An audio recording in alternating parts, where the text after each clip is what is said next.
Uma casa pode mudar a vida de uma pessoa.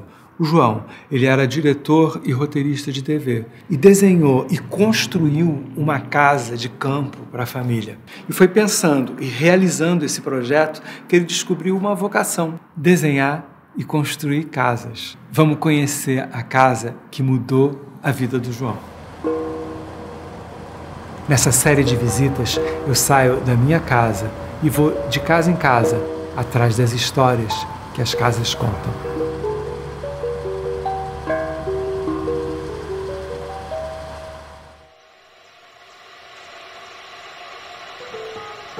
Eu não consigo ver uma paisagem sem emoldurar ela por uma janela.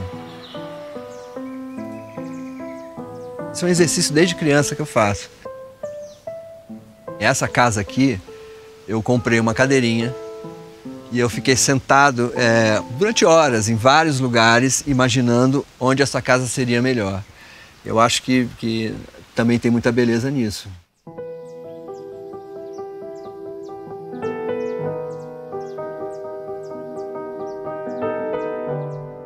Para onde eu quero olhar de manhã? Para onde eu quero olhar quando eu tomo café?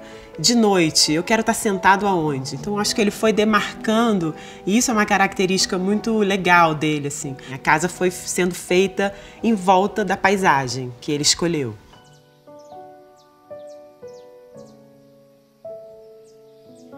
João, me conta um pouquinho a história dessa casa.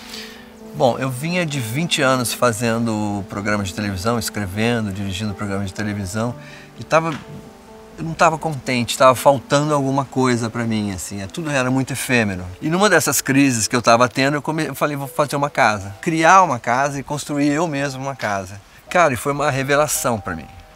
Construir uma casa, cada detalhe de uma casa enfim, levantar, erguer a casa, é uma coisa sólida. As minhas filhas, quando crescerem, vão falar, meu pai fez essa casa. E acho que é aí que eu queria chegar. E aí mudei de profissão. Larguei tudo que eu fazia na televisão e comecei a construir casas.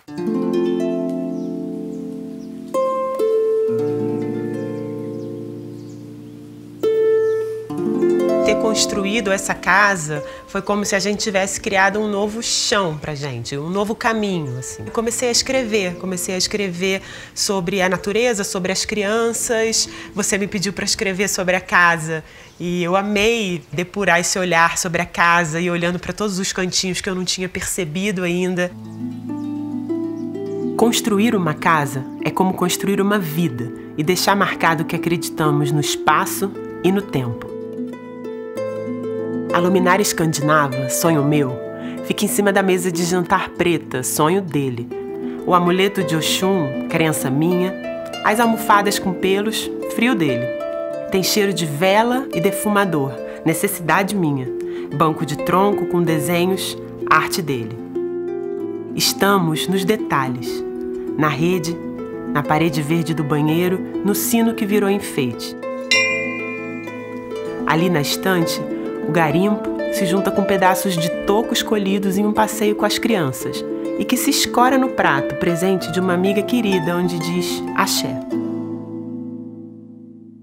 Antes de começar essa casa aqui, eu tinha feito com um arquiteto muito bacana um projeto de uma casa moderna. Mas quando você começa a frequentar esse lugar, você entende que algumas necessidades para se viver neste lugar a arquitetura moderna não contempla. Eu e a Gabi, a gente sentou junto e começou a pensar o que a gente realmente quer. Que tipo de casa a gente realmente quer. E veio essa ideia de ser uma casa rural. E da casa rural veio a ideia de ser inteira feita com material de demolição.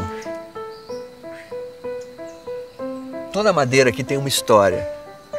Qualquer tábua, qualquer coluna, qualquer coisinha que vem de algum lugar, já teve uma vida antes dessa vida que está tendo agora. Tem várias camadas, né? Uma é realmente a gente não ter usado tanto da natureza, reaproveitar as coisas. E a outra é a casa já vir com uma certa história, já ter uma vida. Quem pisou aqui? Quem ficou nesse teto, sabe? Quem sonhou outros sonhos que não os nossos aqui dentro? E a hora que começou a chegar esse material, eu comecei a entender outras coisas que eu não entendia sobre construir casa. Eu acho que o material fala sobre a casa. Ele diz para você o que você pode, o que você tem que fazer. Ela te disse o quê? Essa madeira que chegou aqui veio de Santa Catarina.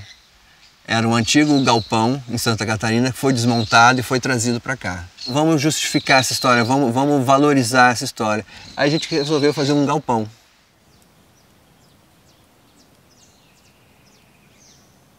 A ideia inicial, parecer com um celeiro, pedia que a fachada fosse bastante fechada. Por acaso, a boa vista da casa está para o lado de lá. E a ideia era essa, ter a forma do celeiro praticamente cega para esse lado. Vamos entrar lá? Então, essa daqui é uma porta de celeiro que, além de combinar com a proposta da casa, ela era grande o suficiente para o que eu queria, que era fazer a nossa vista atravessar até o outro lado da casa onde está a floresta.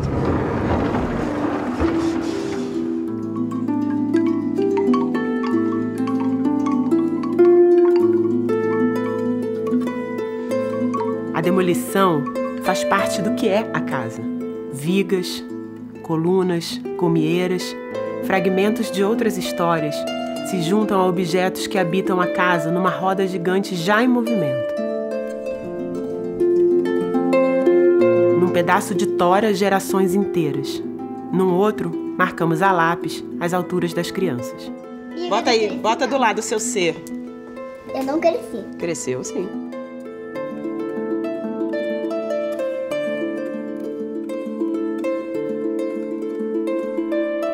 Um fungo alaranjado brota no chão de madeira da varanda. A casa resiste. Ela é sempre viva. A madeira range, enverga, se acomoda. Nossos ossos estalam.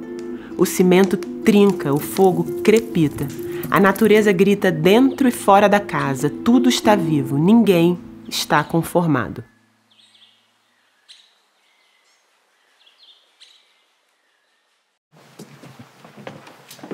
Depois de pronto esse celeiro, a gente resolveu fazer um puxadinho avançado para fazer uma cozinha. A gente abriu um buraco na fachada da casa e projetou para frente todo esse quadrado aqui da cozinha.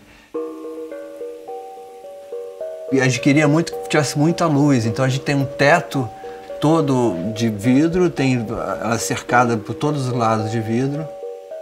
Um aquário que você entra dentro para cozinhar.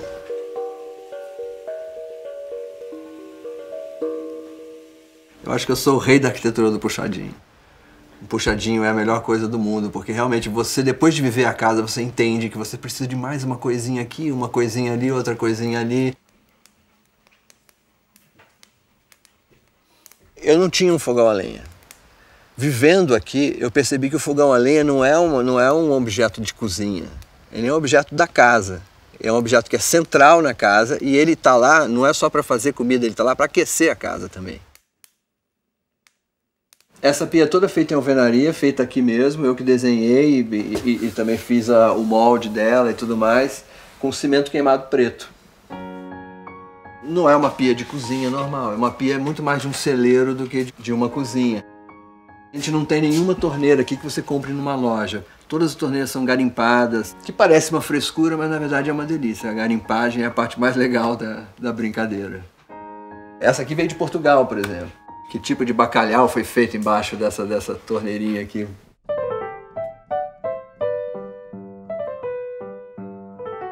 Banheiro verde cisma de uma viagem ao Marrocos, com cortinas indianas que estavam há anos guardadas, esperando um motivo para serem penduradas.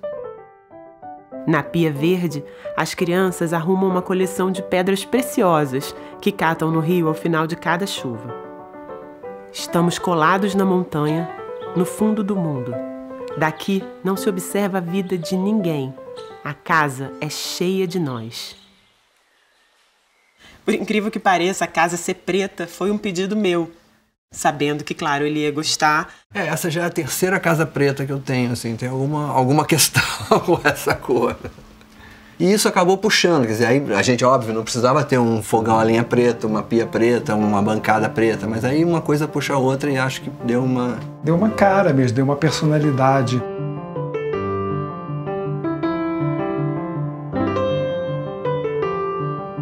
O design aqui é tudo meio natural, é tudo o que o material pede, exatamente como a casa. Então, por exemplo, todos os sofás a gente fez.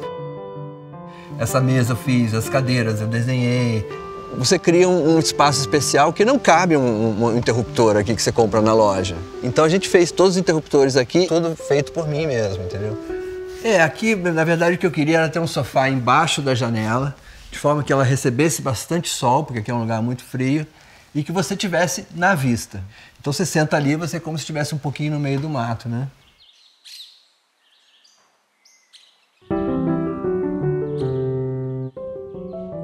Que é um lugar onde a gente assiste filmes e coisas assim.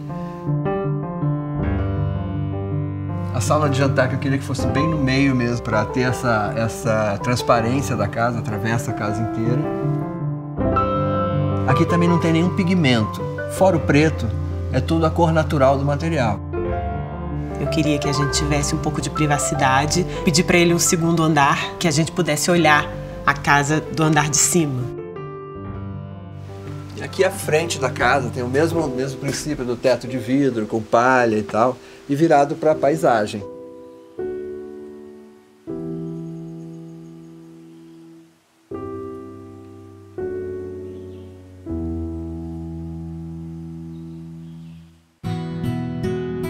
Eu sempre sonhei que essa casa fosse acolhedora, uma casa que tivesse vida e que recebesse vida. Que eu tivesse espaços, nem que fossem mais fora da casa principal, para receber pessoas. Eu sou contra a movimentação de terra exagerada. E todos os novos puxadinhos que eu faço, tudo são em cima de palafita para não ter justamente que mexer na terra. A casa mal toca o chão e você mantém a natureza do jeito que ela é, você mantém o desenho do terreno como ele é, entendeu? Eu acho que essa casa ela vai envelhecer e ela vai continuar sendo exatamente o que ela é.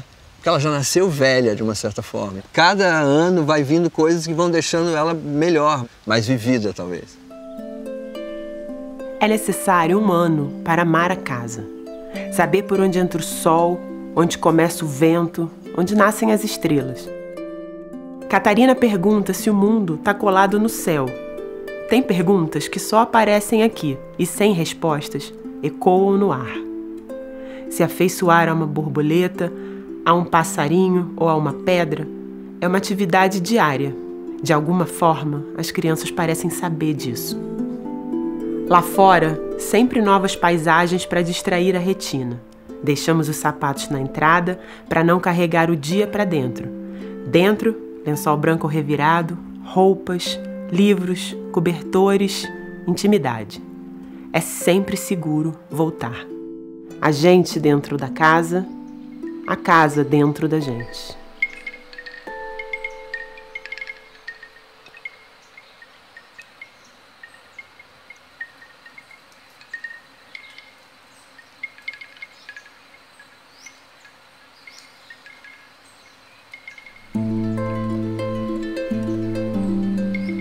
Esse foi o De Casa em Casa, episódio com o João e a Gabriela. De Casa em Casa é uma série de visitas com a direção do Alberto, roteiro dele e meu, Baba, a direção de fotografia do Bruno, a montagem é da Fernanda, o som do Daniel, na harpa a Cristina, no piano o Thalisson e a finalização do Marcelo. Gravado em Secretário, Petrópolis, Rio de Janeiro. Obrigada por estar conosco e até a próxima casa.